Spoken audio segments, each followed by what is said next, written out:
1000। અરે ભાઈ, આપણા ગામમાં છોકરા છોકરીના ભેદભાવને કારણે ઘણી છોકરીઓને ધોરણ 8 પછી શિક્ષણ મળ્યું જ નથી. આજે હું પારુલને મળી તો પારુલને હાઈસ્કૂલમાં ભણવા જવું છે, પણ તેના માતા પિતા એને આગળ ભણાવવા માંગતા જ નથી. તેમનું કહેવું છે કે આગળ ભણીને શું કામનું.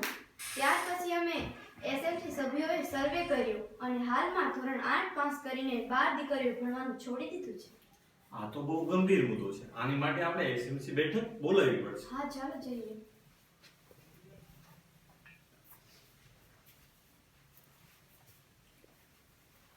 અરે સાહેબ, મજામાં?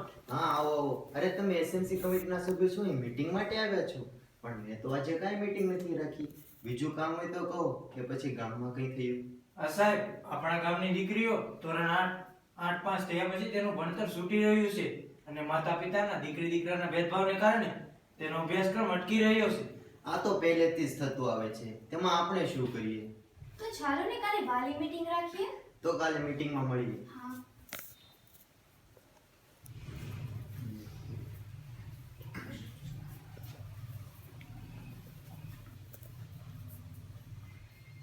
બોલો ને સાહેબ, શું કામ પડ્યું? હજુ કોલેજ આપવાના છો કે શું? નવીનભાઈ, તમારી દીકરી હવે ધોરણ 9 માં આવી, એટલે તેને સ્કોલરશિપ પણ હવે હાઈસ્કૂલમાંથી જ મળશે. સાહેબ, અમે તો અમારી દીકરીને ધોરણ 9 માં દાખલ નથી કરી, કારણ કે દીકરીને ધોરણ 8 સુધી જ ભણાવાય. વધારે ભણાવીને તેને શું ફાયદો? આખરે તો તેને ઘરકામ જ કરવાનું ને.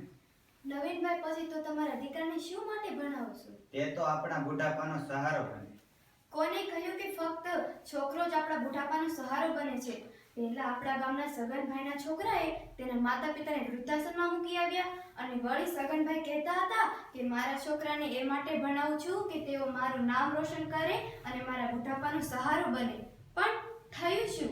તેઓ ભણી ગણી લગ્ન કર્યા, નોકરી કરી અને તેના માતા પિતાને વૃદ્ધાશ્રમમાં મૂકી આવ્યા અને તેમની છોકરી ભણી નથી છતાં તોય જમના તેના માતા પિતાને વૃદ્ધાશ્રમમાં લઈ પોતાને ઘેર રાખીને હાલમાં સાચવે છે. નવીનભાઈ, તમે કહો, આમાં દીકરો બુઢાપાનો સહારો બન્યો કે દીકરી? વાત તો સાચી છે, દીકરી પણ બુઢાપાનો સહારો બની શકે.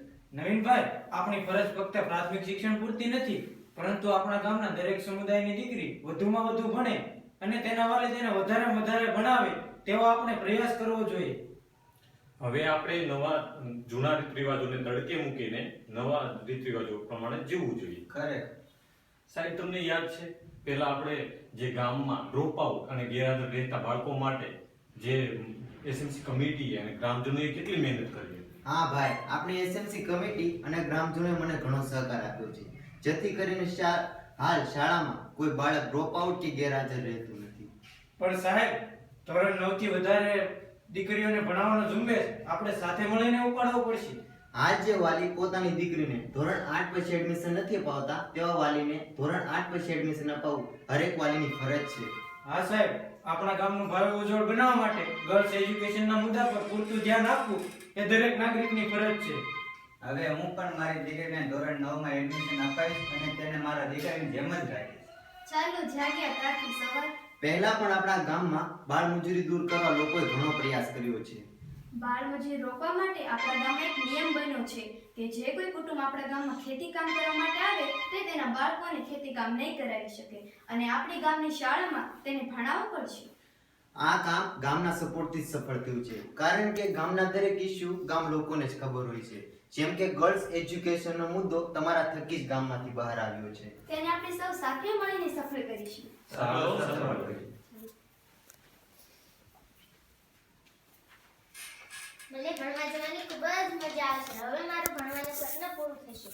અરે બેટા, તું મને ન મળી હોત તો બીજી છોકરીનું સ્વપ્ન પણ પૂરું ન થયું હોત. તારા જ કારણે આજે 12 છોકરીઓએ ધોરણ 9 માં એડમિશન આપ્યું છે. આ ગામની એસએમસી કમિટી અને ગ્રામજનોએ મને સદા સારા કામ માટે પ્રેરણા આપી છે, જેથી કરીને હાલ એસએમટી કમિટી અને ગ્રામજનો સદા જાગૃત રહ્યા છે. ના સાહેબ, તમે અમારી શાળામાં ન હોત તો આ બધા કામ ન થયા હોત.